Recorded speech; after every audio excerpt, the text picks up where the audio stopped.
The light may be on in the attic, but if the front porch light is off, people are going to think no one's home. Hi, folks. I'm giving the first Hebrews devotional, kicking off 512 series, Reality Check, a renewed perspective from the book of Hebrews.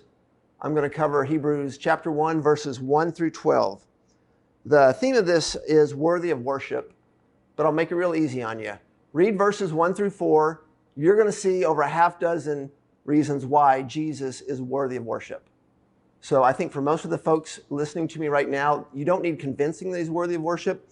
But what I want to do is I want to drill in on one of those verses because I think Scripture tucks in, the Lord tucks in something really nice for us on how that looks in worshiping Jesus. So Hebrews 1:3, Hebrews chapter 1, verse 3. The sun is the radiance of God's glory. Okay, here's what I want to do with this, because Hebrews, for me, is a lot like the book of Romans, right? It can become a theological handbook. And in that, I like to use the data point I use. It can be like doctrinal data points. What I want to do in this devotional today is kind of take the scriptures the Lord's given us and make them real. And I encourage us in this series about a renewed perspective. It's about our perspective being renewed. So we want to make this personal. We don't want to just make this, impress your friends with your geeky Bible knowledge. So in taking the scripture and making it real personal, what I want to do is I want to connect it with another scripture. Novel idea. I'm going to use scripture with scripture to tell a story.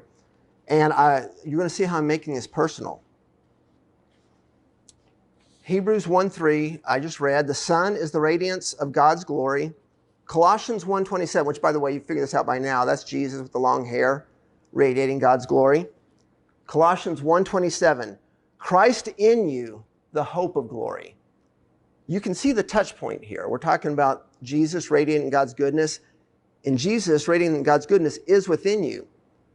But here's the thing, and this is where the impersonal part can come in, and I want to push through that and kind of walk through how I would do it in a case like this if I'm looking at Hebrews.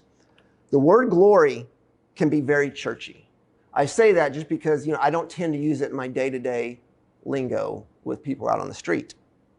So I want to show you an example of what I would do here just to help personalize this and make it real.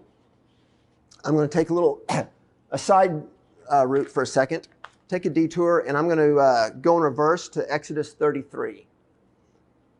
Verse 18, then Moses said to the Lord, now show me your glory.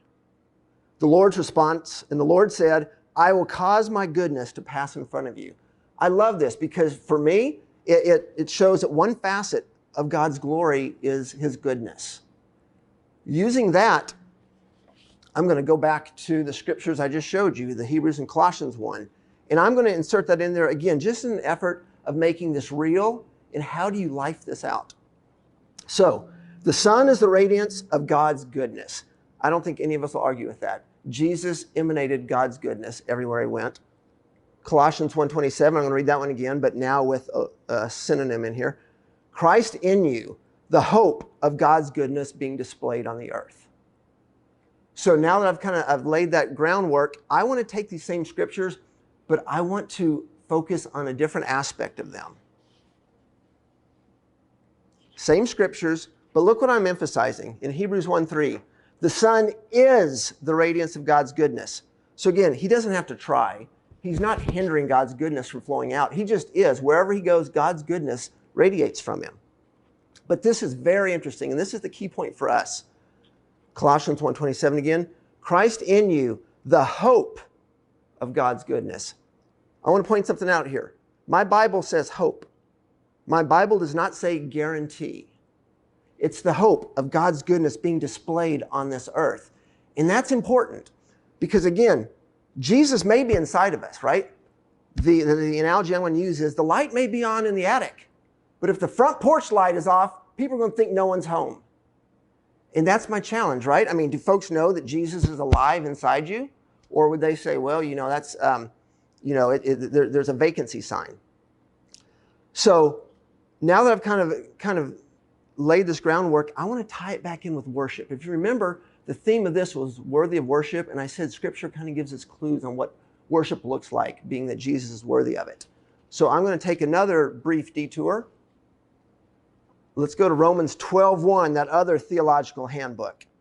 And again, let's make this real. It says in Romans 12:1, present your bodies a living and holy sacrifice, which is your spiritual service of worship.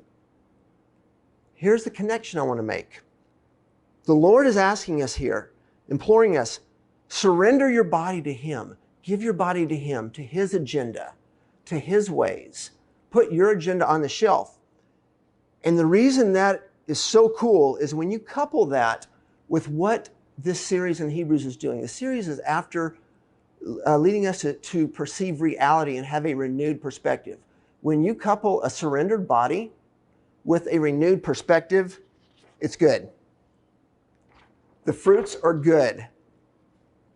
Being a worshiper with a renewed perspective, you will look like this.